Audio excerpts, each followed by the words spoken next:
हाँ यार, थोड़ा वो सर्दी जुकाम के चक्कर में फंस गया यार।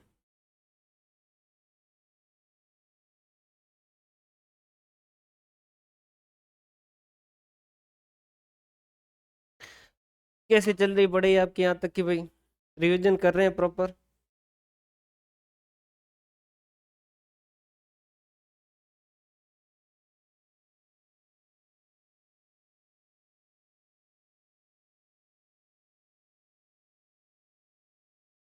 अरे यार, करवा देते हैं ये, कंप्लीट करवा देते हैं ताकि थोड़ा जल्दी हो जाए।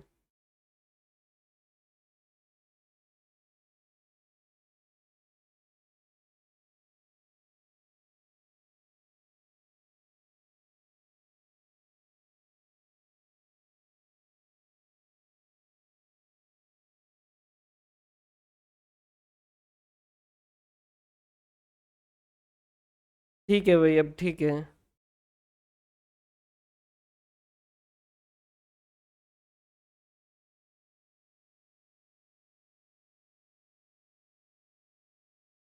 क्या हाल चाल, कैसे चल रही है तबीयत? अरे कैसे चल रही है भाई आपकी पढ़ाई?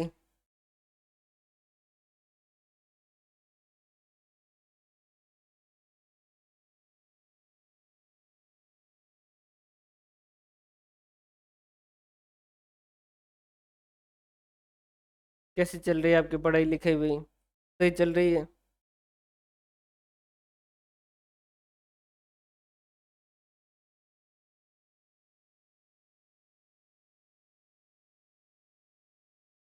ठीक चल रही है, बढ़िया चल रही है, बढ़िया ही चलने दो भाई। भाई एक चीज ध्यान रखिएगा, ये जो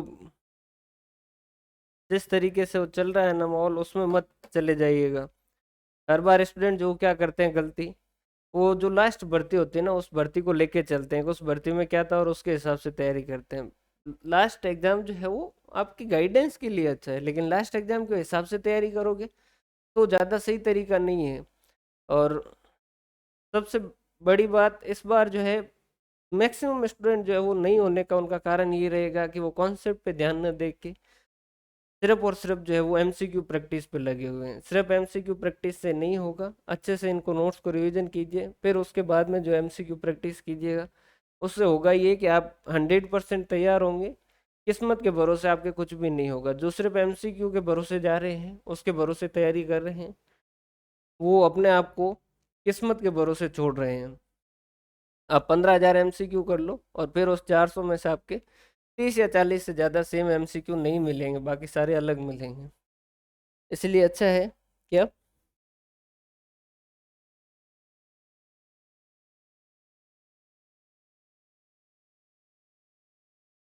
इसलिए कोशिश ये करें आप कि भाई अच्छे से ज़्यादा रिवीजन जो वो करें।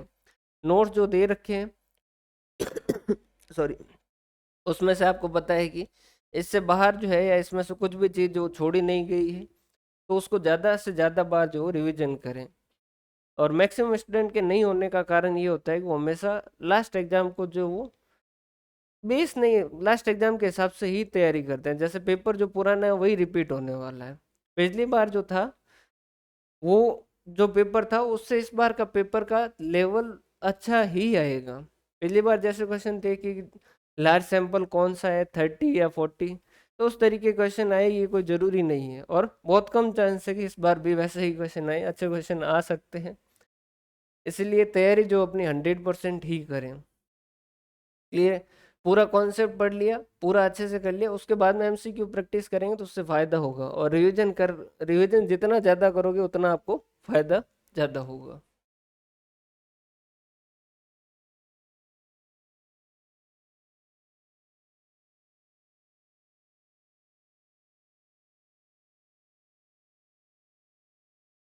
एनालिसिस ऑफ वेरिएंस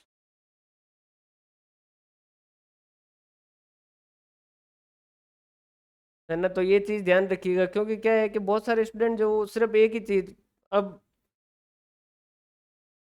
मतलब ये है कि स्टूडेंट कोर्स लेते ही कह रहा है सर एमसीक्यू दे दीजिए प्रैक्टिस के लिए। अरे भाई, चैप्टर पढ़िए, कॉन्सेप्ट पढ़िए, उसके बाद में एमसीक्यू कीजिए, उससे कुछ फायदा होगा। तब जाके फिर आप कह सकते हो भाई, चारों ऑप्शन में से देख के बता सकते हो कि ये तीन गलत है और ये सही है। नहीं तो आपको सिर्फ सही जो है वो टिक करके आपको लगता है कि हाँ मेरा जो एमसीक्यू सही होगा, तो ये सही होने के चांस है जो आप अपने आप से कम कर रहे हो। आपको चारों ऑप्शन समझ आने चाहिए कि ये तीन गलत क्यों है और ये सही क्यों है, और वो तभी होगा जब आपका कॉन्सेप्ट जो है वो बहुत ज़्यादा अच्छे से क्लियर होगा।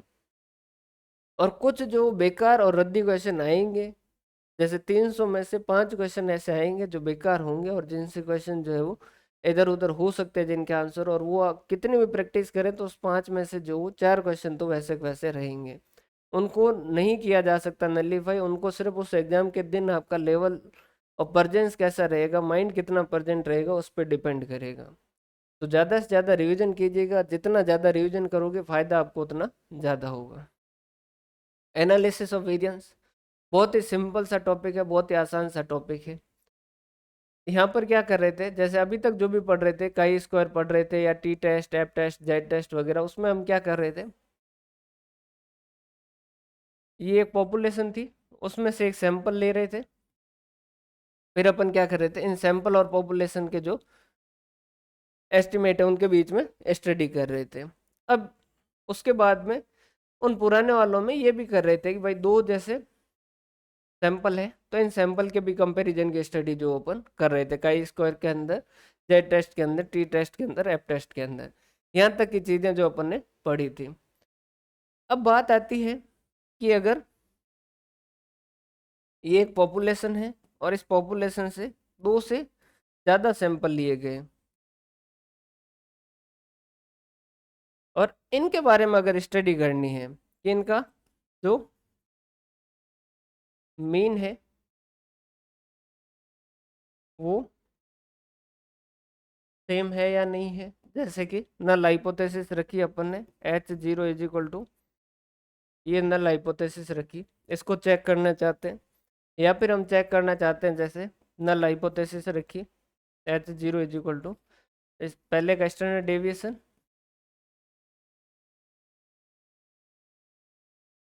दूसरे का स्टैंडर्ड डेविएशन, तीसरे का स्टैंडर्ड डेविएशन, और चौथे का सॉरी वेरिएंस, और चौथे का वेरिएंस, क्या ये सेम है या नहीं है। इसके बारे में अगर स्टडी करेंगे तो वो क्या कर लाएगा, एनालिसिस ऑफ वेरिएंस। बिल्कुल सिंपल सा टॉपिक है, बहुत ही आसान सा टॉपिक है, और कुछ वर्ड है जिनको अपने को समझना है। एक तो जैसे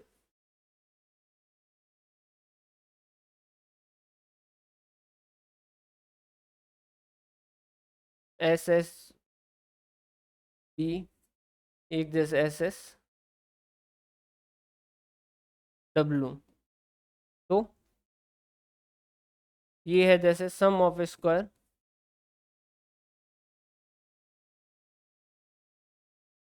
बिटवीन द सैंपल, जैसे सैंपल 1, सैंपल 2, सैंपल 3, इनके बीच का जो, इनके बीच के डिफरेंस को अपन स्क्वायर करके उसका टोटल करें तो उसके लिए क्या लिखेंगे, SSB वर्ड जो वो लिखेंगे। यहीं पर एक वर्ड होता है SSQ, जो कि एक तो SSB और एक SSW, sorry, sum of square within, कि भाई एक सैंपल के अंदर जो है, जैसे ये दो सैंपल या तीन सैंपल ले लेते, जैसे ये first sample, second sample, third sample, इसके अंदर वैल्यू दे रखी है जैसे 10, 11, 12 और 15, इसके अंदर दे रखी है 7, 8, 11 और 12, इसके अंदर दे रखी है 8, 9, 13 और 14। एक तो अपन इनके बीच में डिफरेंस देख रहे हैं, जैसे कि सैंपल 1 और सैंपल 2, सैंपल 2 और सैंपल 3, इनके बीच में जो भी डिफरेंस देख रहे हैं उनका स्क्वायर कर रहे हैं, तो ये तो क्या होगा, सम ऑफ स्क्वायर बिटवीन। एक जैसे इस जो है इसी के अंदर जो ऊपर डिफरेंस देख रहे हैं और उसका स्क्वायर कर रहे हैं, जैसा स्टैंडर्ड डेविएशन करते हैं, तो वो क्या हो जाएगा, SSW, sum of square within. Clear है। इसके अलावा इसमें एक दो वर्ड आएंगे, एक तो वन वे क्लासिफिकेशन, एक जैसे टू वे क्लासिफिकेशन। अब वन वे क्लासिफिकेशन के अंदर क्या होगा, एक एट्रीब्यूट के बेसिस पर क्लासिफिकेशन करेंगे। अदर को क्या करेंगे, इग्नोर करेंगे। सर मतलब जैसे हम चेक करना चाहते हैं पर्टिकुलर किसी फर्टिलाइजर का इफेक्ट जो है वो किस तरीके से होगा, तो हमने क्या किए, ये 5 खेत ले लिए, 1 2 3 4 और 5, और इन पांचों पे क्या किया, फर्टिलाइजर जो है वो इनके अंदर डाला। अब फर्टिलाइजर के अलावा भी बाकी सारी चीजें जो काम करती है, रेन काम करता है, टेम्परेचर काम करता है, उसके अलावा सीड की क्वालिटी जो उसका बीज है उसकी क्या क्वालिटी है, उन सब का भी तो इम्पेक्ट आएगा। लेकिन हम इन सब का इग्नोर करते हुए सिर्फ और सिर्फ जैसे फर्टिलाइजर जो है,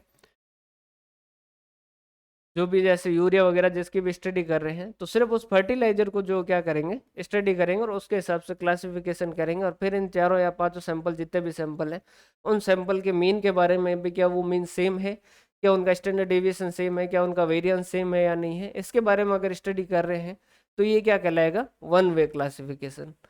अब वन वे समझ आ गया, तो टू वे जस्ट इसका उल्टा है कि भाई यहाँ पर क्या करेंगे, दो एट्रीब्यूट, बस वो वैसा का वैसा है, बस यहाँ पर एट्रीब्यूट जो वो दो हो जाएंगे, जैसे कि फर्टिलाइजर और क्वालिटी ऑफ सीड। इन दो के हिसाब से क्या करेंगे अपन, अलग अलग जो सैंपल है उनके अलग अलग क्लास जो वो क्या करेंगे, डिसाइड करेंगे।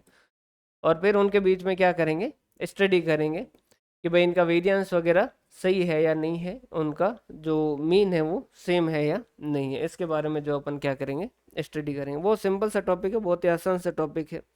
और मेनली तो इसके अंदर मेथड जो है वो क्या है, पूरा जो है वो एक सीक्वेंस है कि इसके हिसाब से स्टेप बाय स्टेप काम होगा। क्लियर है, मेथड के नाम आपको याद होने चाहिए।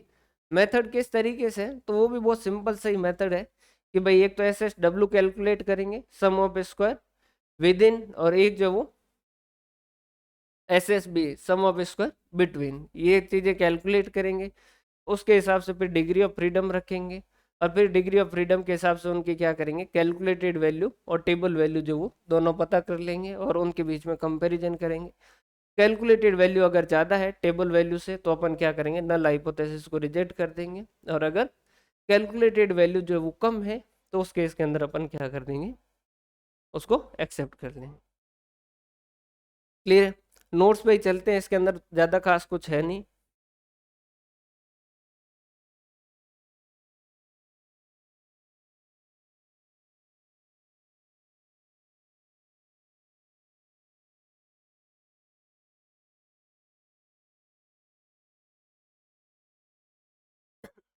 देखो, the procedure for testing differences between more than two sample mean is conducted by mean of technique of analysis of variance. जहाँ पर डाउट है वहाँ रुकवाते रहिएगा कि भाई दो या दो से ज़्यादा के बीच में जो वो अपने को क्या करना है, उनके बीच में अगर कंपेयर करना है सैंपल जो है वो दो या दो से ज़्यादा, और उनके मीन के बारे में या किसी और किसी भी पैरामीटर के बारे में स्टडी कर रहे हैं, तो वो क्या कहलाएगा, एनालिसिस ऑफ वेरिएंस। ज़्यादातर जो अपन क्या करते हैं, मीन के बारे में स्टडी करते हैं, इस वजह से यहाँ लिखा जाएगा जब भी तो सैंपल मीन ही जो वो लिखा जाएगा। The object of analysis of variance is to test the homogeneity in several arithmetic mean by one test only, कि भाई एक ही टेस्ट जो है उसके जरिए अपन क्या कर देंगे, बहुत सारे सैंपल के अंदर अर्थमेटिक मीन जो है वो सेम है या नहीं है, चेंज आए तो क्या वो चेंज जो वो सैम्पलिंग के कारण आ रहा है, या उनके अंदर वाकई जो सिग्निफिकेंट डिफरेंस है या नहीं है। नॉर्मली यहाँ जो अपन करेंगे वो किसके बारे में करेंगे, मीन के बारे में ही करेंगे। समझ आ रही बात, तो यहाँ अपन क्या करना चाह रहे हैं कि भाई जो अलग अलग सैंपल है, क्या उन सैंपल के मीन जो वो सेम है या नहीं है, और उनके अंदर डिफरेंस है तो क्या वो डिफरेंस सैम्पलिंग की वजह से, सैम्पलिंग की वजह से तो चलेगा, अगर सैम्पलिंग के अलावा अदर अदर किसी कारण से है, तो भाई क्या पूछ रहे हो यार, टेस्ट मीन का मतलब क्या पूछ रहे हो यार, इतने दिन हुए टेस्ट ही तो कर रहे हैं अपन, ये हाइपोथेसिस टेस्ट ही तो पढ़ रहे हैं। काई स्क्वायर टेस्ट पढ़ा, एफ टेस्ट पढ़ा, जेड टेस्ट पढ़ा, टी टेस्ट पढ़ा, वहां पर अपन क्या कर रहे हैं, यही टेस्ट कर रहे हैं, चेक कर रहे हैं कि भाई क्या ये सही है या नहीं है। नल हाइपोथेसिस और अल्टरनेट हाइपोथेसिस। भाई ये मैं जो है वो, देखो वैसे स्ट्रिक्ट में हो नहीं पाता, ये मेरी कमजोरी है, बाकी होना चाहिए, हर टीचर जो उसे स्ट्रिक्ट होना चाहिए। जो भी स्टूडेंट ज्यादा एमसीक्यू और ज्यादा इन चीजों के पीछे भाग रहा है, वो स्टूडेंट मैं स्ट्रिक्टली बोलना नहीं चाहता, लेकिन वो स्टूडेंट अपने खुद के पैरों पे कुल्हाड़ी मार रहे हैं। कॉन्सेप्ट पे ध्यान दीजिए, क्लास को ज़्यादा फास्ट चला के नहीं देखें, आराम से देखें, उसको समझें। अगर आपके कॉन्सेप्ट क्लियर होंगे तो आपको एग्जाम सिलेक्शन होने से कोई भी नहीं रोक सकता। और जब ये कंप्लीट हो जाए उसके बाद आप प्रैक्टिस करेंगे तो प्रैक्टिस का फायदा होगा, सीधा एमसीक्यू करने से फायदा नहीं होगा। इस वजह से क्लास के अंदर जो चीज़ें बताई जा रही है, जो नोट्स दिए गए हैं, उनको जितना ज़्यादा रिवीजन करोगे उतना फायदा होगा। नहीं तो आप खुद जो है वो अपना नुकसान खुद कर रहे हो। कंपटीशन बहुत कम भी है और कंपटीशन बहुत ज़्यादा भी है। कंपटीशन बहुत ज़्यादा इस वजह से क्योंकि जो भी स्टूडेंट है कॉमर्स वाले, उनके पास अच्छे के अंदर एक ही ऑप्शन है, इस वजह से सारे जो अच्छे अभ्यर्थी वो सारे के सारे इसके अंदर लगे हुए हैं। कंपटीशन कम इस वजह से है क्योंकि मैक्सिमम स्टूडेंट जो है वो पुरानी वैकेंसी को लेके तैयारी करते हैं, और उस वजह से भाई पुराने को बेस रखो, लेकिन ये हमेशा ध्यान रखो कि इससे आगे जो क्या हो सकता है। भाई 2015 के अंदर जो एग्जाम पेपर हुआ उसको और 2020 वाले को आप कंपेयर करोगे तो आपको पता चलेगा कि भाई इसके अंदर किस तरीके से चेंज है। तो 2020 के हिसाब से फिर आप 2020 की तैयारी, 23 की तैयारी कर रहे हो, तो सिर्फ 2020 को नहीं लो, 2020 एक बेस है, उसका पेपर एक बेस है कि भाई क्वेश्चन किस तरीके से होते हैं। लेकिन अल्टीमेटली कॉन्सेप्ट और सारा कुछ जो 100% कवर होगा तो आप किस्मत के भरोसे नहीं रहेंगे, आप एग्जाम जो श्योर क्लियर करेंगे। Originated by R A Fisher 1923 में, और फिर उसको सिस्टमेटिकली डेवलप जो वो ये सिंडिकोर जो है इसने किया था, initially in the field of agriculture and zoology. ये ध्यान रखिएगा, ऐसे क्वेश्चन पूछ लेते हैं कि भाई इनिशियली किस फील्ड के अंदर जो वो आया गया था। Analysis of variance is a technique of classification and cross classification of statistical data with a view to testing whether the mean of specific classification different significantly or they are homogeneous, कि भाई उनके जो mean है वो same है या फिर वो अलग अलग है, और उनके अगर डिफरेंस है तो क्या वो डिफरेंस सिग्निफिकेंट है या नहीं है, इसके बारे में अपन स्टडी कर रहे हैं।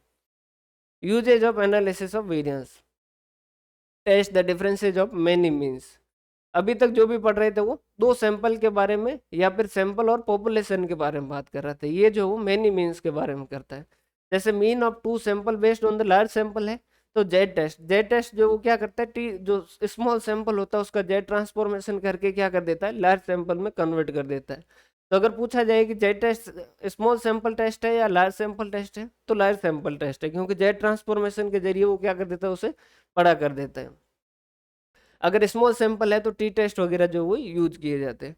More than two sample mean, अगर दो से ज्यादा सैंपल मीन है तो अपन एनालिसिस ऑफ वेरिएंस जो उसे इस्तेमाल करेंगे। Test of significance for variance sorry, test for the test of significance for variance differences, कि भाई इनके बीच में जो वेरिएंस जो भी आ रहा है, उनके अंदर डिफरेंस जो भी आ रहा है उसका वो सिग्निफिकेंट है या नहीं है।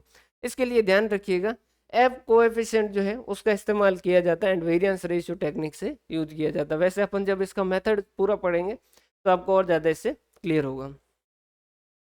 उसके अलावा use in two way classification, two way classification के अंदर क्या होगा, क्लासिफिकेशन जो दो एट्रीब्यूट के बेसिस पे होगा। When data are classified into basis in many classes, दो किसी भी बेसिस से, जैसे फर्टिलाइजर और क्वालिटी ऑफ सीड के हिसाब से अपन जो अगर उनका बाइफर्केशन करें,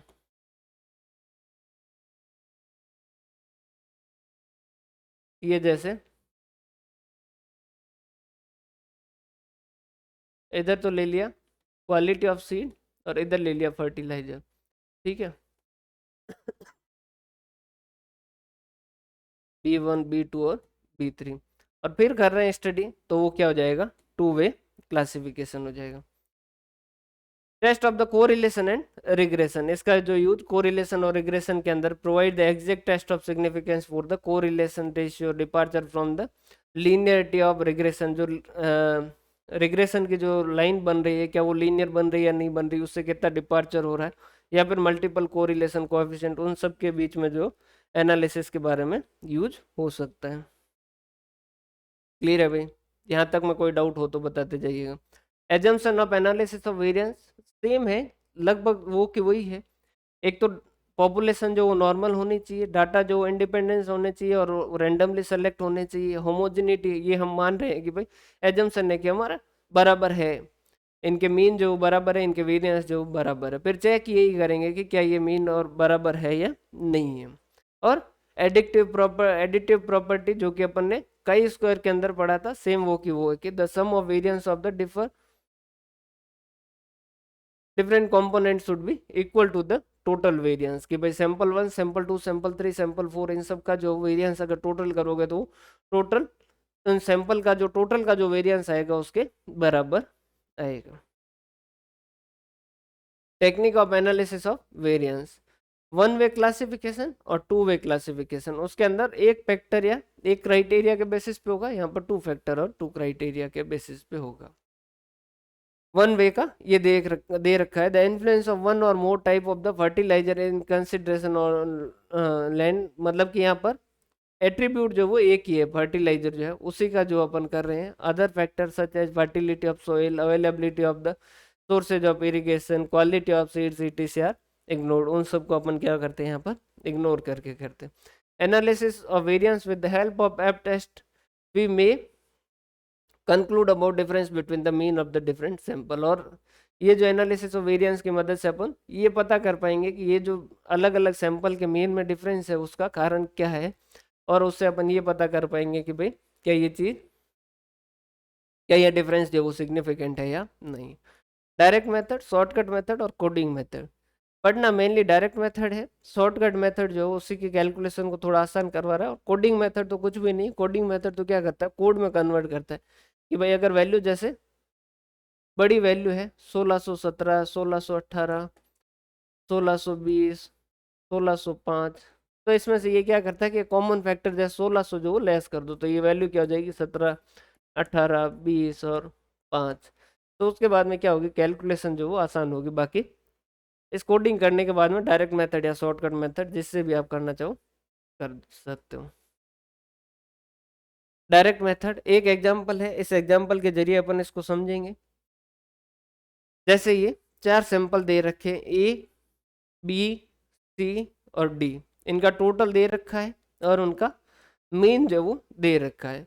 अपने को पता करना है कि क्या इनके मीन जो वो सेम है या नहीं है। सर क्या पता करना है, ये तो दिख रहा है कि ये अलग है। अलग तो है, लेकिन ये क्या सैम्पलिंग ऑफ फ्लक्चुएशन के कारण सैम्पलिंग में फ्लक्चुएशन के कारण है या कोई अदर सिग्निफिकेंट रीजन है इनके डिफरेंस आने का। अपन जो वो ये चीज चेक कर रहे हैं। भाई डिफरेंस तो आ रहा है, समझ आ रही बात? भाई डिफरेंस तो है, लेकिन अपन ये चेक करें कि डिफरेंस जो वो सिग्निफिकेंट है या नहीं है, मतलब कि क्या ये सैम्पलिंग की वजह से आ रहा है या किसी और अदर रीजन से आ रहा है। एक इसके साथ अपन क्या करेंगे, कैलकुलेशन शुरू करने से पहले ग्रांड मीन जो वो कैलकुलेट कर देंगे कि इन सब का मिला के। तो वो आप ऐसे भी कर सकते हो 30 + 35 + 25 + 50 डिवाइडेड बाय जो कितने हो गए 1 2 3 4 5 5 और 20 डिवाइडेड बाय 20 कर सकते हो, या इनका मीन का जो सीधा सिंपल सा मीन जो वो कैलकुलेट कर सकते हो। ये इनका 7 आ गया। कैसे करेंगे, सबसे पहले हाइपोथेसिस रखेंगे H0 नल हाइपोथेसिस कि भाई इनका मीन जो वो क्या है बराबर है। और अगर इसी की अल्टरनेटिव हाइपोथेसिस देखें तो वो ये कहेगी कि भाई ये बराबर नहीं है। फिर अपन क्या करेंगे, वेरिएंस बिटवीन द सैंपल्स। देखो वेरिएंस बिटवीन द सैंपल्स और उसके बाद में विद इन द सैंपल्स, ये दो चीजें जो है इसकी मेन है। इन दोनों के बारे में अपने को देखना है। सबसे पहले देखेंगे sum of squares between the samples. यहाँ पर क्या देख रहे हैं, between the samples. Between the samples मतलब कि ए बी बी सी सी और डी, इनके बीच में देख रहे हैं। और विद इन में क्या हो जाएगा, जैसे ए के अंदर देखेंगे 6 7 6 8 और 3 इसके अंदर, फिर बी के अंदर देखेंगे तो 8 8 8 6 5 इस तरीके से देखेंगे। अभी अपन किस में देख रहे हैं, बिटवीन द सैंपल्स, कि सैंपल के बीच में। तो सैंपल के बीच में कैसे देखेंगे, एस एस बी जो क्या हो जाएगा, सम ऑफ स्क्वायर बिटवीन जो सैंपल्स, एस एस बी जो कैसे कैलकुलेट करेंगे, एन वन उसको किससे करेंगे, एक्स बार वन माइनस इनका जो ग्रांड मीन है वो, उससे जितना डिफरेंस है उसका स्क्वायर करके एन वन से गुणा करना है। तो यहाँ पर पहले वाले में बात करें अपन, तो पहले का कितना आ रहा है, 6 आ रहा है मीन, और ग्रांड मीन कितना है 7, तो 6 माइनस 7 मतलब कि -1, और -1 का स्क्वायर कितना हो जाएगा, -1 का स्क्वायर 1 हो जाएगा। उसको किससे गुणा करना है, N one number of item in first sample कितने हैं, 5 है, वैसा वैसा बी का जो है वो सैंपल कितना, मीन कितना आ रहा है 7, 7 माइनस 7 0, तो ये टोटल कैलकुलेशन ने 0 कर देगा। तीसरे का कितना आ रहा है, 5 आ रहा है, तो 5 माइनस 7 2 हो गया, 2 का स्क्वायर 4, 4 इंटू 5, और चौथे का जो था 10 था, तो 10 माइनस 7 जो कि 3, 3 तिरिया 9, और 9 इंटू 5 जो 9 बचेगी 45।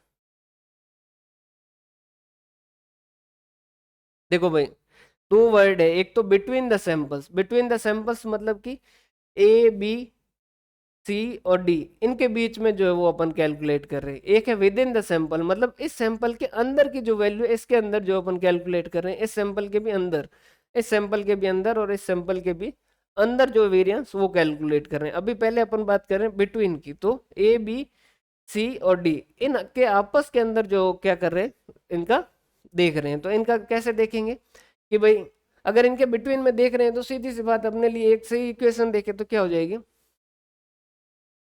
कि भाई एक वैल्यू है 6, एक है 7, एक है 5, एक है 10, और 6 7 5 और 10, और इनका जो है वो 7।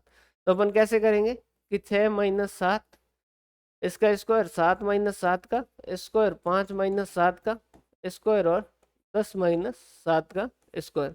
लेकिन यहाँ नंबर ऑफ आइटम का भी ध्यान रखना होता है, कई बार सैंपल जो क्या होते हैं अलग अलग साइज के हो जाते हैं, इस वजह से उसका ध्यान रखने के लिए अपन इसको क्या कर देते हैं, नंबर ऑफ आइटम जितने भी है उनसे मल्टीप्लाई कर देते हैं, n1 इंटू n2, इसको n3 से, और इसको n4 से, ताकि क्या होगा अगर सैंपल साइज चेंज भी होगी ना तो भी अपना फॉर्मूला जो है वो इसी तरीके से रहेगा। ये हो गया S S B, sum of square between. फिर है degree of freedom among the column. अब अमंग द कॉलम कुछ भी नहीं है, आप सीधा समझिएगा, डिग्री ऑफ फ्रीडम का यहाँ सीधा मतलब क्या होता है, एन माइनस वन की नंबर ऑफ आइटम -1। इस वाले केस में अगर बिटवीन द सैंपल्स देख रहे हैं, सैंपल कितने, 1 2 3 और 4, तो क्या हो जाएगा 4 माइनस 1, ठीक है, तो क्या हो जाएगा 3। यहाँ पर ये क्या लिखते हैं कि भाई आपको ध्यान नहीं रहे तो आप कैसे कैलकुलेट कर दीजिएगा, k-1 या c-1, सी का मतलब क्या, number of column, number of column कितने हैं 4 है, तो 4 माइनस 1 मतलब कि 3 हो जाएगा। इसके बाद में मीन स्क्वायर बिटवीन, इसका फॉर्मूला है मीन स्क्वायर बिटवीन, जो क्या हो जाएगा S S B, sum of square between divided by v1 जो भी डिग्री ऑफ फ्रीडम है, ये अपनी एक वैल्यू होगी, ये जो है वो अपनी एक पहली वैल्यू है। ये तो हो गया अपना बिटवीन द सैंपल। अब अपन करेंगे with in the sample. With in the sample के अंदर क्या हो जाएगा, ये पहला सैंपल x1 माइनस एक्स बार वन, इसका जो भी मीन है उसमें से माइनस करेंगे और उसका स्क्वायर करेंगे। जैसे पहले का कितना आ रहा था, 6 आ रहा था, तो 6 माइनस 6 0, 1 0 2 और 3, तो ये जो ये क्या हो गया आपके x1 माइनस एक्स बार वन, ये 0 1 0 2 -3, इसका करना है अपने को स्क्वायर, इनका टोटल करना है, इन वैसे वैसे x2 का करना है, वैसे वैसे x3 के लिए करना है, x4 के लिए सॉरी, और इनका जो टोटल हो जाएगा वो क्या हो जाएगा, sum of square with in 14 8 4 और 20, ये जो आ गया 46।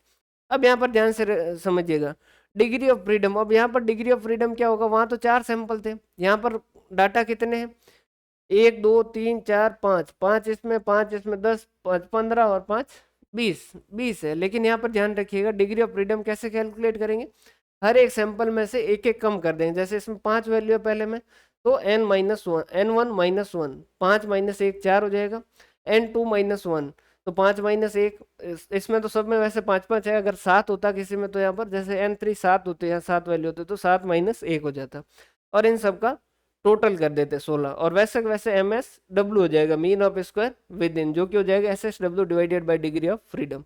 ये हो जाएगा इसका डिवाइड बाय 16 के हिसाब से, ये आ जाएगा 2.875।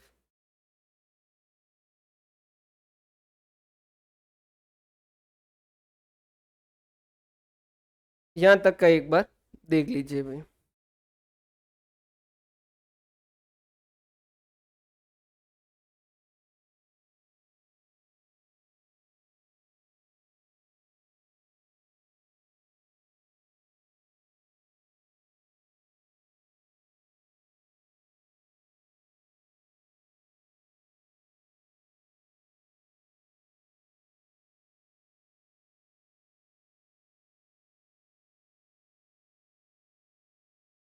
क्लियर है?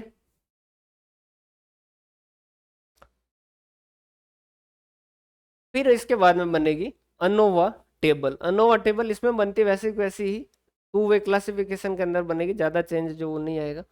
ये हो गया बिटवीन सैंपल, ये हो गया with in sample, total of square हो गया, और ये डिग्री ऑफ फ्रीडम हो गया, और ये वेरिएंस जो है, वेरिएंस एम एस जो है वो अपन ने कैलकुलेट किया, एम एस बी जो है वो मीन स्क्वायर बिटवीन और मीन स्क्वायर विद इन, ये कैलकुलेट कर दिया। अब वेरिएंस रेशियो या एफ रेशियो जो है वो क्या हो जाएगा, mean square between divided bye mean square with in. ये जो है ये क्या हो जाएगी अपनी वो वैल्यू हो जाएगी, जैसे अपन क्या कहेंगे, calculated value.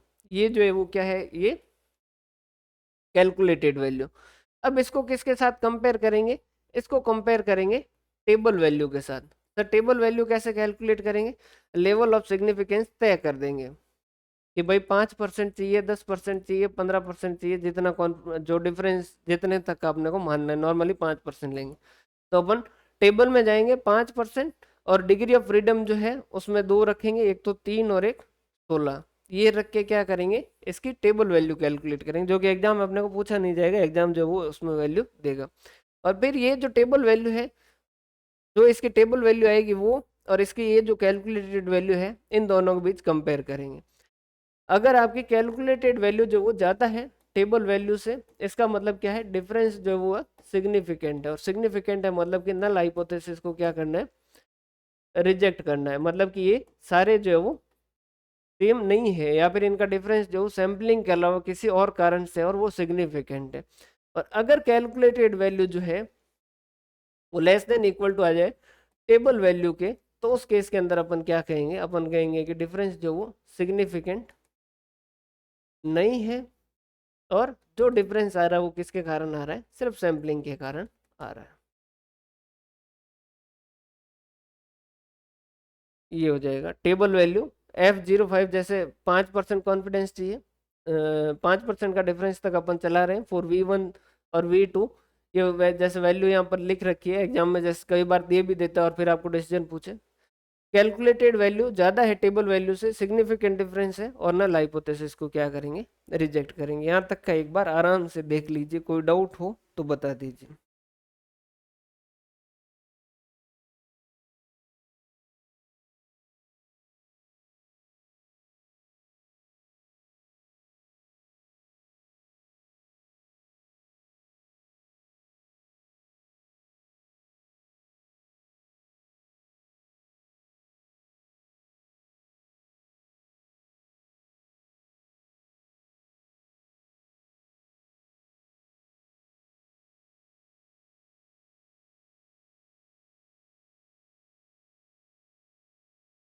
It it is possible to take a fresh data and conduct all this. आप खुद कीजिए भाई। देखो वैसे जरूरत है नहीं, समझिएगा, वैसे इसकी जरूरत है नहीं, लेकिन इसके अलावा भी अगर आपको लगता है कि भाई ये चीजें मुझे करनी चाहिए, तो आप खुद जो है वो डाटा बना के खुद इसको कीजिए। बाकी मेरे हिसाब से जरूरत नहीं है। क्वेश्चन इतना बड़ा एमसीक्यू के अंदर नहीं पूछा जा सकता, ये चीजें आपको ध्यान होनी चाहिए।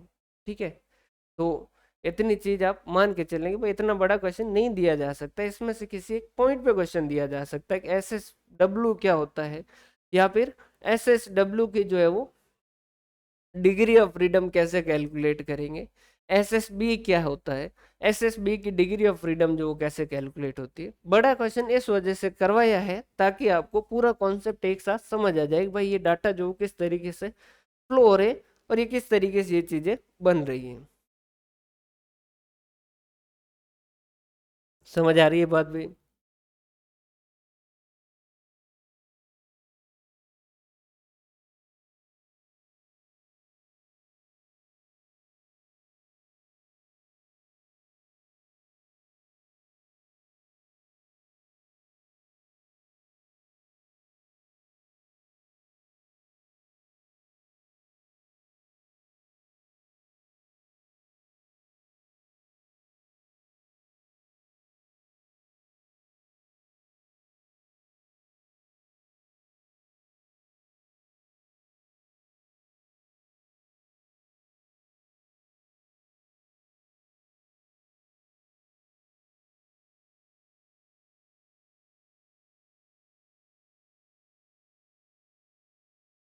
टी टेस्ट और ये आपके वैसे है नहीं है, ईएफएम के अंदर टी टेस्ट टैप टेस्ट है नहीं।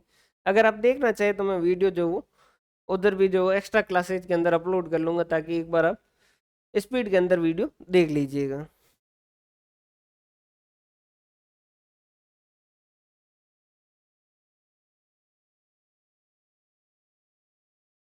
और देखोगे तो वैसे फायदा भी है, थोड़ी बहुत अंडरस्टैंडिंग बढ़ेगी, क्योंकि बाकी तो सब जो है वो प्रोसेस तो सारा सेम ही है, कैलकुलेटेड वैल्यू टेबल वैल्यू। तो मैं उसको एक एक्स्ट्रा के अंदर, एक्स्ट्रा जो क्लासेस डाल रखी है उसके अंदर जो मैं अपलोड कर दूंगा, आप थोड़ी स्पीड के अंदर देख लीजिएगा।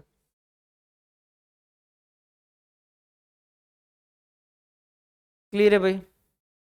यहाँ तक में कोई डाउट हो तो बताइए।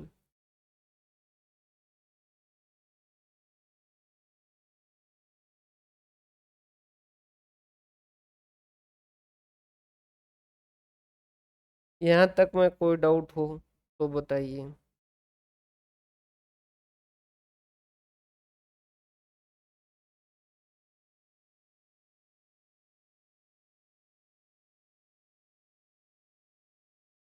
क्लियर है? शॉर्टकट मेथड ये जो है थोड़ा सा अलग तरीके से करता है, वैसे बात वही है, कैलकुलेशन वही होगी, आंसर भी उसी तरीके से आएगा, बस ये जो कैलकुलेशन थोड़ी सी अलग तरीके से करता है। एसएसडब्ल्यू और एसएसबी जो वो अलग तरीके से कैलकुलेट करता है। ये क्या कहता है, जैसे ये एक्स 1 और जो भी है इनका सबसे पहले तो स्क्वायर ही साथ साथ ही साथ यहाँ पर ही कैलकुलेट कर दीजिए, 194 253 वगैरह जो भी आ गया। फिर ये कहता है कि एक टी कैलकुलेट कर लीजिए, हमने कहा टी क्या होगा, तो उन्होंने कहा कि जैसे ये 194, ये जो भी स्क्वायर वाले जो जितने भी है ना, सॉरी, सिग्मा जो भी है इनके टोटल जो है उनको ऐड कर दीजिए, 30 + 35 कितना हो गया, 30 35 65, और 65 से 70 80 90, 90 और 50 140, एक तो ये टी कैलकुलेट कर दीजिएगा। फिर उसके बाद में करेक्शन फैक्टर जो है वो कैलकुलेट कर दीजिएगा, T square divided by N, तो 140 इंटू 140 डिवाइडेड बाय 20 जो कि 980 आएगा। सर ये जो है वो करेक्शन फैक्टर क्यों कैलकुलेट कर रहा है, ये इसका कुछ भी नहीं, सीधा सा कारण, ये जो भी एस एस टी और एस एस डब्ल्यू वगैरह कैलकुलेट करेगा ना, ये उसको सिंपल तरीके से कैलकुलेट करेगा, सीधा कैलकुलेट करेगा, और उसमें इस करेक्शन फैक्टर को जो वो एडजस्ट करके क्या कर देगा, वैल्यू वही कैलकुलेट कर देगा, बस थोड़ा सा उसके अंदर जो चेंज आएगा, बाकी डिसीजन जो इसका भी उसी तरीके से रहेगा। तो ये करेक्शन फैक्टर जो है वो क्या होगा, आगे की इसके कैलकुलेशन के अंदर यूज करेगा। जैसे ये एस एस टी कैलकुलेट कर रहा है, एस एस डब्ल्यू कैलकुलेट कर रहा है, एस एस डब्ल्यू कैलकुलेट कर रहा है, सर ये एस एस टी क्या है, ये एक अलग है, सम ऑफ स्क्वायर टोटल, ये इन सब का जो भी स्क्वायर है, जैसे x1 का स्क्वायर कितना है 194, उनका टोटल, दूसरे वाले का 253, तीसरे वाले का 129 और चौथे वाले का 520, और उसमें से क्या करना है, टी स्क्वायर माइनस एन, ये जो करेक्शन फैक्टर लेस करना है, तो ये आ गया 116। फिर sum of square deviation between S S W, यहाँ पर ये सब जगह ही क्या करेगा, लास्ट में इस करेक्शन फैक्टर को एडजस्ट करेगा। ये कैसे कैलकुलेट करेगा, सिग्मा x1 का square divided by N, sigma x1 जो है ब्रैकेट में डाल के फिर स्क्वायर किया, मतलब कि 30 का स्क्वायर कितना हो गया, 30 का स्क्वायर डिवाइडेड बाय n1, वैसे वैसे दूसरे का कितना है 35, 35 का स्क्वायर बिटवीन वाले के केस के अंदर तो भाई ये सैंपल, ये जो सैंपल है इसके अंदर जो भी डाटा, इसके अंदर वाले डाटा नहीं देखेंगे। ये जो टोटल है वो पहला है, ये दूसरा है, ये तीसरी वैल्यू, ये चौथी वैल्यू है। वैसे वैसे ये चौथी वैल्यू और ये उसके डिवाइडेड बाय n4 कर देगा, तब में ही 5 5 5 है, तो ये माइनस करेक्शन फैक्टर ये हर जगह ही करेगा। और उसके बाद में sum of square within, within वाले में ये क्या करेगा, देखो वहां पर भी अगर कैलकुलेशन देखें तो एस एस डब्ल्यू तक जो है वो ज्यादा दिक्कत नहीं थी, ज्यादा कैलकुलेशन भारी किसकी पड़ रही थी, S S, sorry S S B तक की कैलकुलेशन के अंदर ज्यादा जो है वो डिसीजन सेम आएगा, डिसीजन जो है वो सेम आएगा।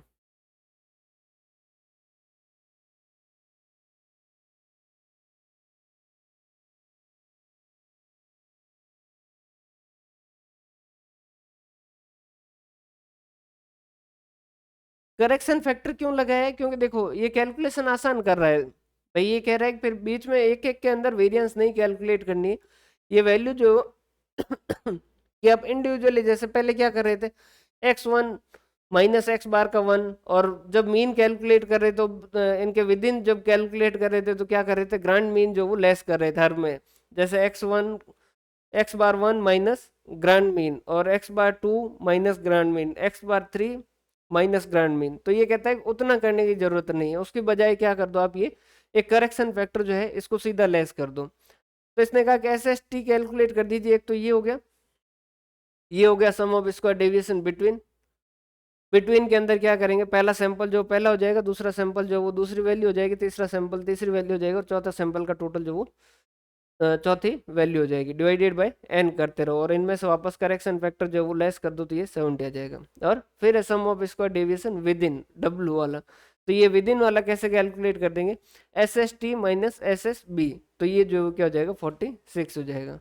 बाकी जो रिमेनिंग प्रोसेस है वो सारा का सारा सेम ही रहेगा, बस ये एस एस डब्ल्यू और एस एस बी जो है इसकी कैलकुलेशन जो ये इस तरीके से कैलकुलेट करवाता है।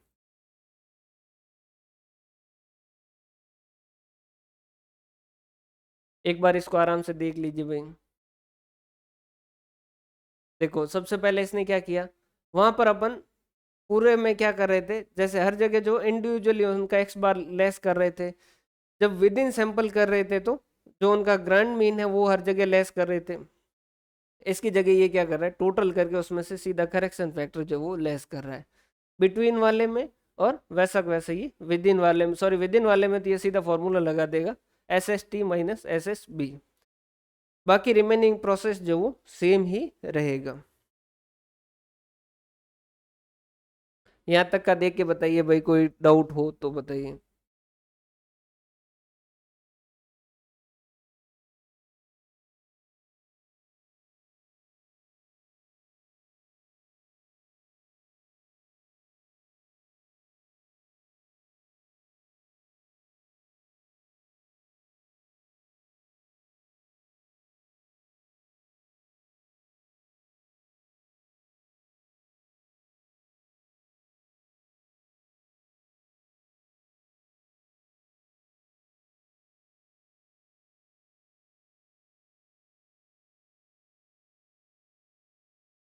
क्लियर है, कोडिंग मेथड के अंदर कुछ भी नहीं है, अपन ने शुरुआत में बात की थी कि इसके अंदर क्या करेंगे, एक कोई पर्टिकुलर कांस्टेंट आइटम जो या तो सबका सब में उसका भाग दे देंगे, या वो आइटम जो सबसे लेस कर देंगे, बाकी जो वो सेम ही रहेगा कैलकुलेशन आसान करने के लिए।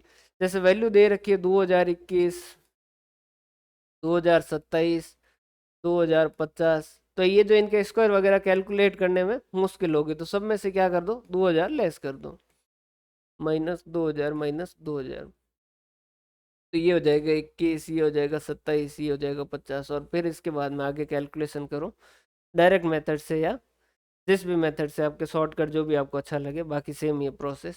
Coding is present in present context to subtraction or division of all values by a common factor to reduce the magnitude of values, remaining process will be same, जो बाकी का प्रोसेस है वो सेम ही रहेगा। when sample size is not equal, तो थोड़ा सा क्या ध्यान रखिएगा भाई, फिर क्या होगा, n चेंज होगा, बाकी ऐसा मेथड के अंदर कुछ भी चेंज नहीं है, कि कैलकुलेशन के वक्त थोड़ा सा ध्यान रखें।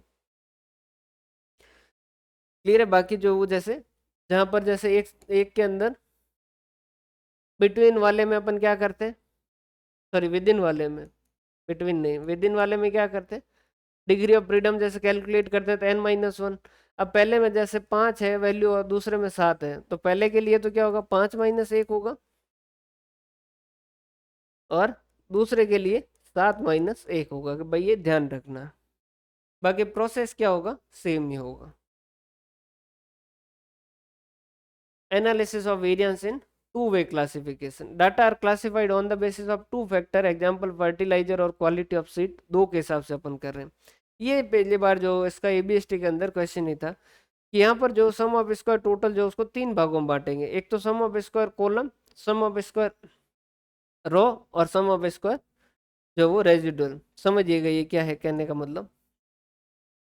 अभी तक वाले में जैसे क्या कर रहे थे अपन, एक ही फैक्टर था तो अपन क्या कर रहे थे, जैसे फर्टिलाइजर, फर्टिलाइजर के हिसाब से A1, A2, A3 और A4, इसके हिसाब से ये वैल्यू ली, ये वैल्यू ली, ये वैल्यू ली।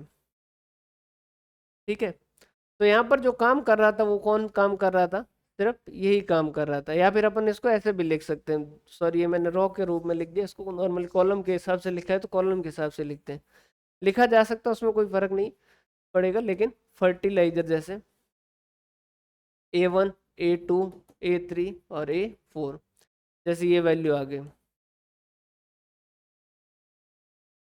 ठीक है, तो यहाँ पर क्या होगा, जो भी रेफरेंस है वो क्या है, इस कॉलम का है, रो का कोई रेफरेंस नहीं, ये इसका कोई रेफरेंस है नहीं, जो भी रेफरेंस है वो किसका है, इस कॉलम का है।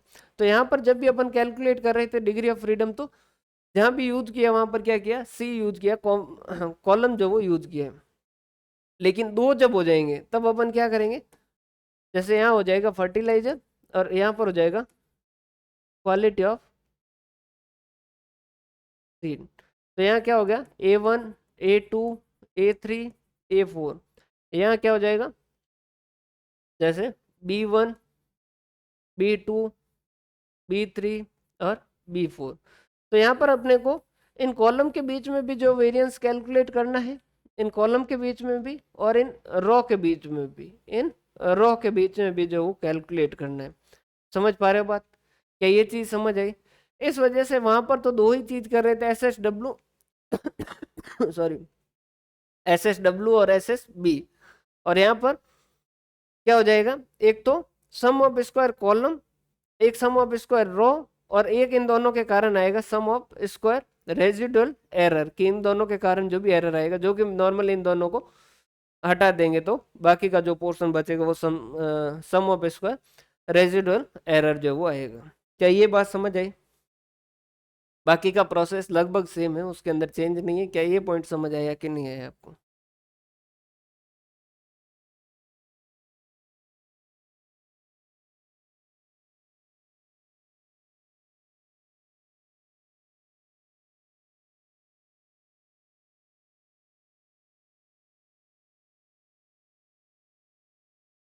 क्लियर है। SST जो वो यहाँ पर क्या होगा, SSC plus SSR plus SSE, sum of square column, sum of square row, और sum of square residual error. ठीक है, ये वाला। तो नॉर्मली SST कैलकुलेट हो जाएगा, SSC कैलकुलेट हो जाएगा, और SSR कैलकुलेट हो जाएगा। SSE जो क्या कर देंगे, SST में से ये दोनों लेस कर देंगे। प्रोसेस हुई, सबसे पहले नल हाइपोथेसिस और अल्टरनेट हाइपोथेसिस जो भी है उनको कर देंगे। फिर दूसरे में ये कहते हैं कि भाई यहाँ पर क्योंकि टू फैक्टर है और टू वे क्लासिफिकेशन है, तो कैलकुलेशन आगे जाके और ज़्यादा लंबी होने वाली है, तो कोडेड कर दीजिएगा। कोडेड का मतलब कि अगर जैसे 1620 और 1625 और इस तरीके से है, तो एक कॉमन फैक्टर जो सब में से लेस कर दीजिएगा, ताकि वैल्यू जो क्या हो जाए, छोटी हो जाए। SSE देखो, वैसे यहाँ पर आपको आगे समझ आ जाएगा। देखो,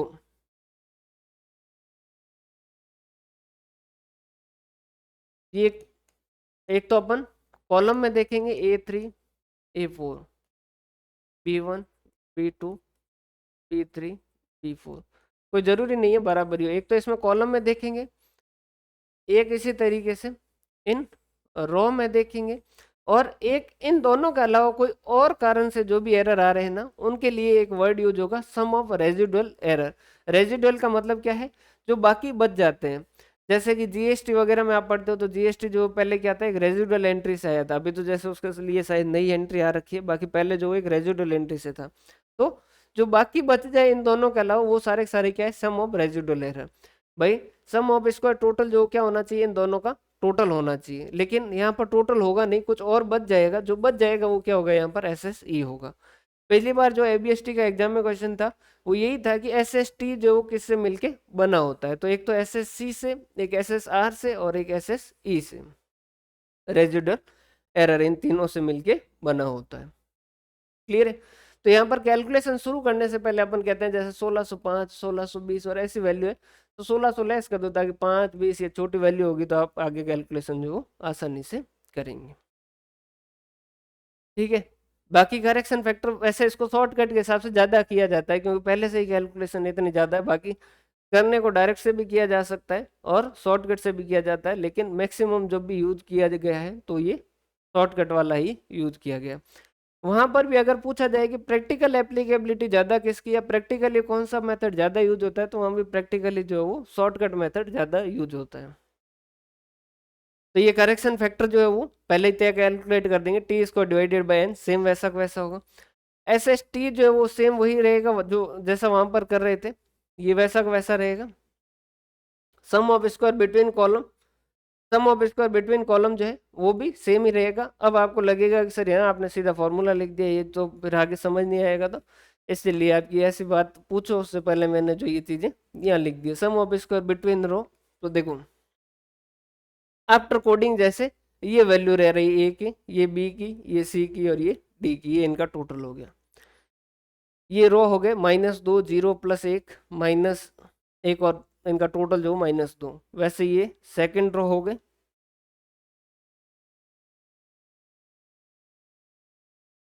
हाँ जी। नहीं, एस एस सी और S S are, S S T के जो 3 कंपोनेंट है, टोटल के 3 कंपोनेंट है, रो, कॉलम और रेजिडुअल एरर।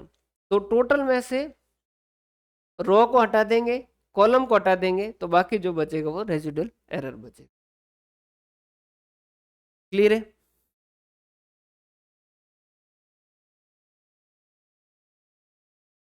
हाँ भाई देखो, अब यहाँ पर समझिएगा, ये हो गया कॉलम 1, ये हो गया कॉलम 2, ये हो गया कॉलम 3, ये हो गया कॉलम 4, और ये कॉलम टोटल की। ठीक है। ये हो गई रो 1, ये हो गई रो 2, ये हो गई रो 3, और ये हो गई रो की टोटल, कि भाई पहली रो, दूसरी रो, तीसरी रो, इसका जो टोटल है। अब अपने को क्या पूछा है, सॉरी मैंने शायद गलत बता दिया, सॉरी, माफ कीजिएगा भैया ना। ये हो गया पहला कॉलम, और ये हो गई इसकी टोटल, ये हो गया दूसरा कॉलम, और ये हो गई इसकी टोटल, ये हो गया तीसरा कॉलम, और ये हो गई इसकी टोटल, ये हो गया चौथा कॉलम, और ये इसकी टोटल। ये हो गई पहली रो। रो जो है वो हॉरिजॉन्टल होती है ना, ये पहली रो और ये इसका टोटल, ये दूसरी रो और ये इसका टोटल, ये तीसरी रो और इसका ये total. S S C, sum of square column, column का स्क्वायर कैलकुलेट करेंगे, तो यहाँ पर क्या करेंगे, जो पहला कॉलम है उसका स्क्वायर डिवाइडेड बाय उसमें नंबर ऑफ आइटम एन कितने हैं। ठीक है। दूसरा कॉलम उसका स्क्वायर डिवाइडेड बाय एन, तीसरा कॉलम उसका स्क्वायर डिवाइडेड बाय एन, और चौथा कॉलम उसका square divided by N minus correction factor. S S R, R के लिए क्या करेंगे, पहली रो उसका स्क्वायर डिवाइडेड बाय एन। यहाँ पर एन कितने हो जाएंगे, देखो रो के अंदर जो है वो, यहाँ पर कॉलम के अंदर जो कितने हो रहे हैं, 1, 2, 3, और रो के अंदर कितने हो रहे हैं, 1, 2, 3 और 4। तो ये डिवाइड बाय 4, यहाँ पर डिवाइड बाय 4, यहाँ डिवाइड बाय 4, यहाँ भी जो टी स्क्वायर माइनस एन जो करेक्शन फैक्टर लगेगा।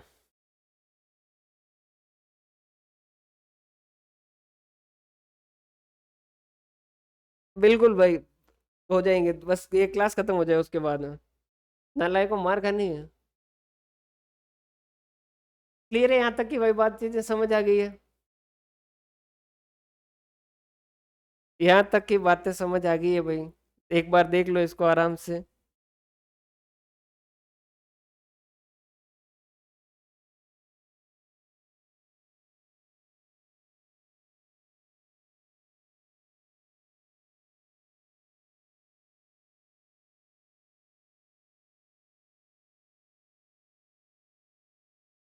क्लियर है? यहाँ तक की बातें क्लियर है?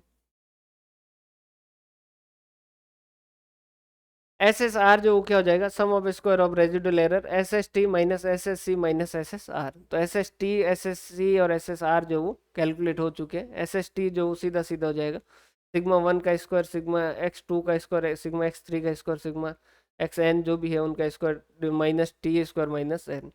तो इससे क्या हो जाएगा, ये वैल्यू कैलकुलेट हो जाएगी। Number of degree of freedom जो यहाँ पर ध्यान रखिएगा, बिटवीन द कॉलम तो जितने कॉलम है -1, बिटवीन द रो जितनी रो है उसमें -1। रेजिडुअल जो है वो क्या हो जाएगा, ये ध्यान रखिएगा, अगर क्वेश्चन पूछा गया तो वो रेजिडुअल पूछा जाएगा, जो कि C-1 गुणा R-1 होगा। और total number of degree of freedom जो वो क्या होगा N-1, जो कि N-1 जो कैसा आएगा CR-1। जैसे कि कॉलम जो है वो मान लीजिए C जो है वो 4 है और रो जो है वो 3 है। तो बिटवीन कॉलम कितना हो जाएगा 4-1, ये कितना हो जाएगा 3-1। ठीक है, ये कितना हो जाएगा 4-1 गुणा 3-1, और ये कितना हो जाएगा N-1 या C×R कह दो, C×R मतलब कि 3×4 -1 12, या फिर ये N-1 क्यों कह रहे हैं, जैसे कि कॉलम 4 है तो ये 1 2 3 और 4, रो जो है वो 3 है तो 1 2 और 3, तो वैल्यू कितनी होगी 1 2 3 4 5 6 7 8 9 10 11 और 12। तो एन कितने होंगे 12, तो सीधा C×R के हिसाब से जो वो एन कैलकुलेट कर सकते हैं। फिर वैसे वैसे ये अनोवा टेबल बनेगी, between the column S S C, between the row S S R और residual S S C, total जो वो S S T. Degree of freedom जो है इसकी C-1, इसकी R-1, इसकी C-1 R-1 और इसकी CR-1। फिर वेरिएंस जो भी कैलकुलेट करेंगे वो कैसे करेंगे, S S C divided by C-1, S S R divided by R-1। ये गलत लिख दिया भाई,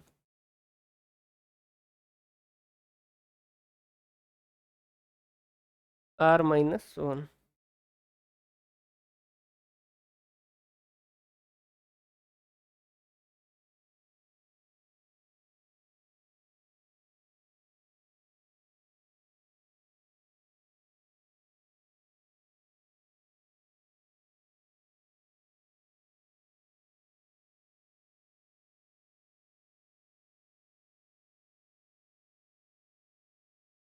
ये यहाँ हो जाएगा R-1 और ये S S C minus divide by C-1 R-1। ठीक है, एफ जो वो दो कैलकुलेट होंगे यहाँ, एक तो M S C divided by M S C, M S C divided by M S C, और एक इसके लिए होगा M S R divided by M S E. ये जो दो एफ होंगे इसके हिसाब से फिर जो इसका क्या किया जाएगा, टेबल वैल्यू कैलकुलेट होगी, एफ एंड इट्स इंटरप्रिटेशन, जो कि कंप्यूटेड वैल्यू और टेबल वैल्यू होगी सिग्निफिकेंट, अगर वो ज़्यादा है तो सिग्निफिकेंट है, नल हाइपोथेसिस को रिजेक्ट करेंगे, कम या बराबर है तो नो सिग्निफिकेंट डिफरेंस और एक्सेप्ट करेंगे नल हाइपोथेसिस। कोई डाउट हो तो बताइए भाई।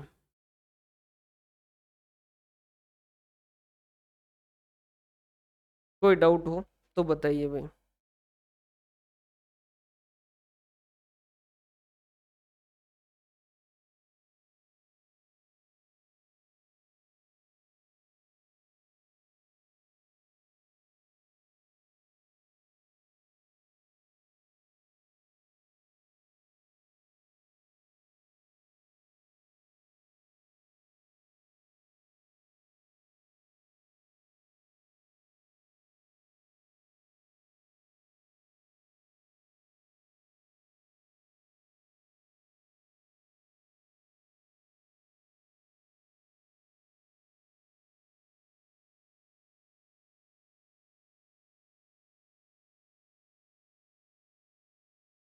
अभी तो कोई डाउट नहीं है, बढ़िया। भाई कोशिश कीजिएगा कि आप टारगेट रखें कि 31 जुलाई तक एक बार सिलेबस जो कंप्लीट कर लें।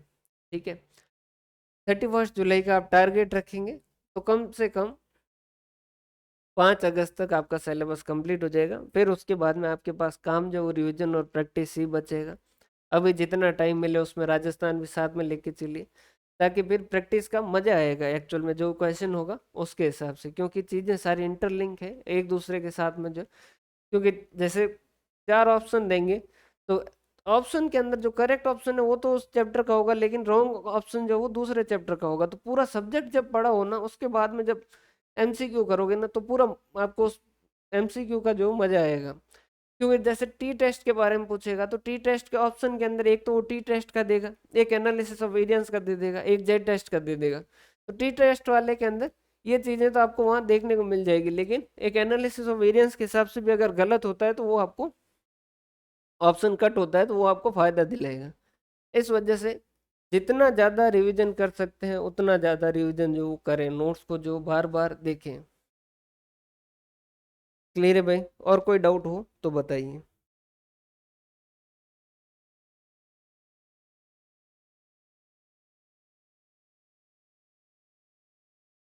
ईएफएम के अंदर एक चैप्टर बचा है क्यूटी का, क्यूइंग थ्योरी, जो कि कल डिस्कस कर लेंगे, उसका टाइम जो मैं आपको बता दूंगा।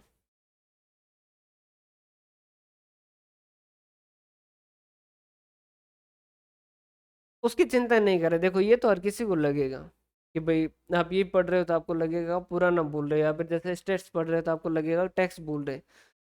और भूलते हैं, इसमें कोई बड़ी बात नहीं है। वो तो एग्जाम से पहले रिवीजन भी करेंगे वो सारी चीजें, बाकी एमसीक्यू के अंदर जो है वो आगे वाला याद दिलाता है।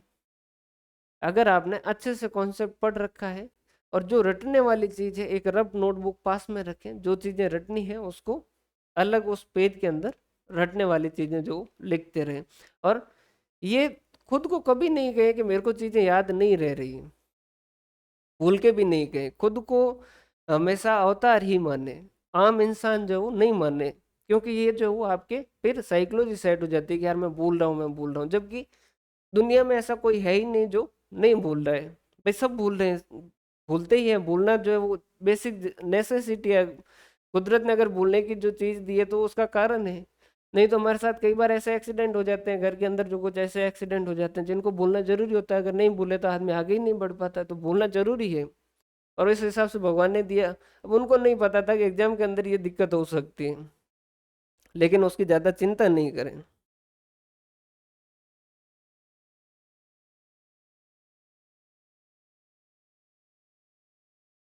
ज्यादा से ज्यादा बार देखो, और एक रफ नोटबुक रखो। पेपर वाला जो है पेपर 1 और पेपर 2 का रफ पेपर रखोगे और उसके अंदर लिखने वाली चीजें रखोगे, थोड़ा ध्यान रखें भाई कि भाई कुछ चीजें इंपॉर्टेंट नहीं है, उसको बिना फालतू रटने से मतलब है नहीं।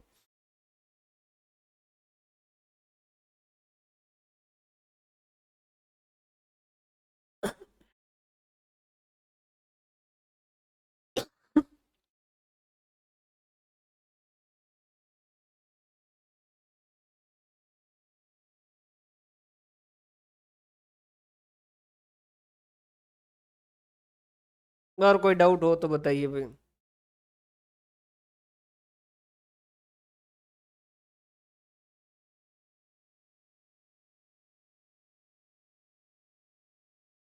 क्यों भाई, एग्जाम क्रैक नहीं करना है क्या, जो हमसे जीके की क्लासेस मांग रहे हो?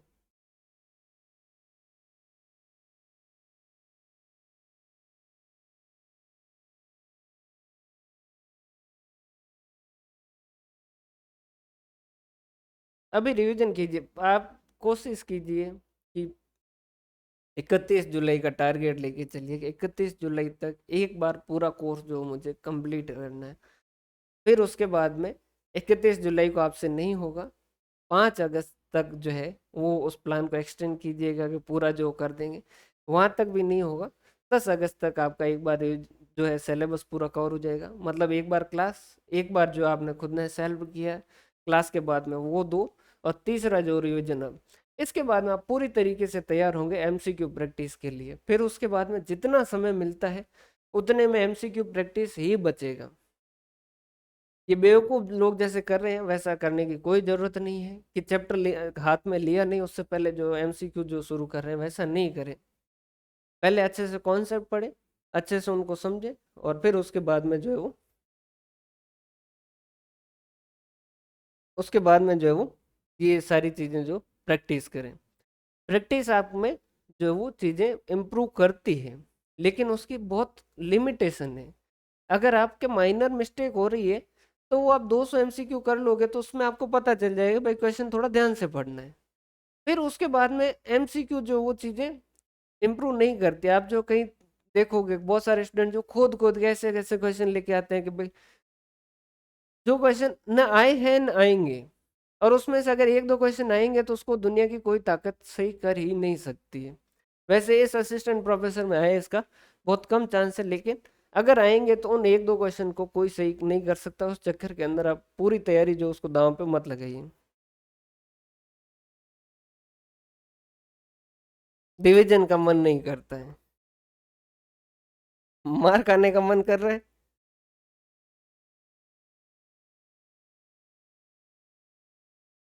और कोई डाउट भाई?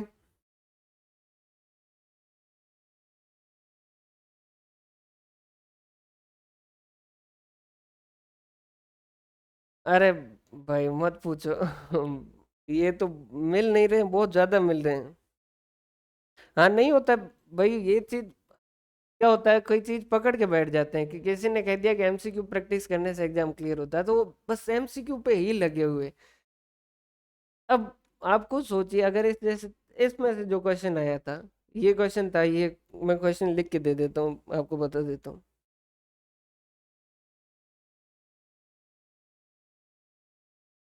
फिर आप खुद से जो होता है कीजिए कि ये क्वेश्चन किससे सही होता है आपका।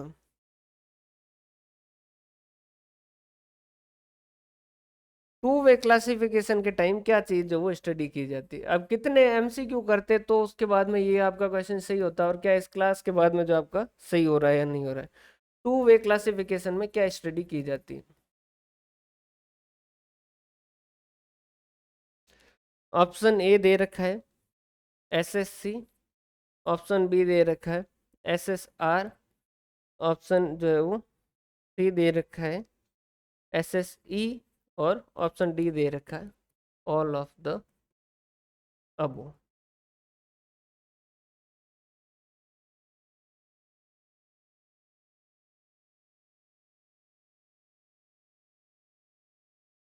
अब बताओ भाई, ये जो है इस क्वेश्चन को करने के लिए क्या आपको एमसीक्यू प्रैक्टिस की जरूरत है या कॉन्सेप्ट की जरूरत है?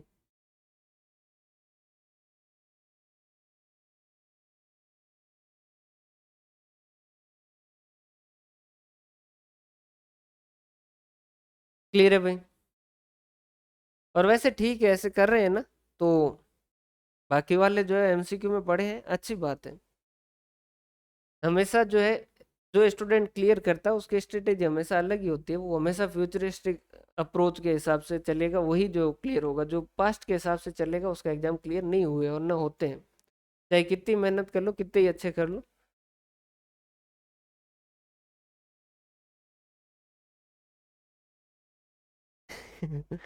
क्लियर है भाई?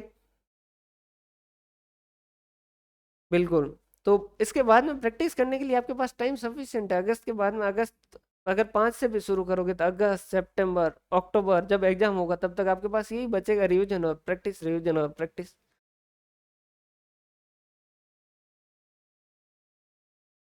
क्लियर है भाई? क्लियर है?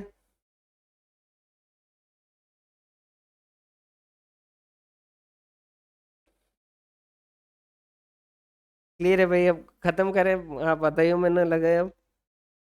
ठीक है, और कोई डाउट है इस चैप्टर के अंदर?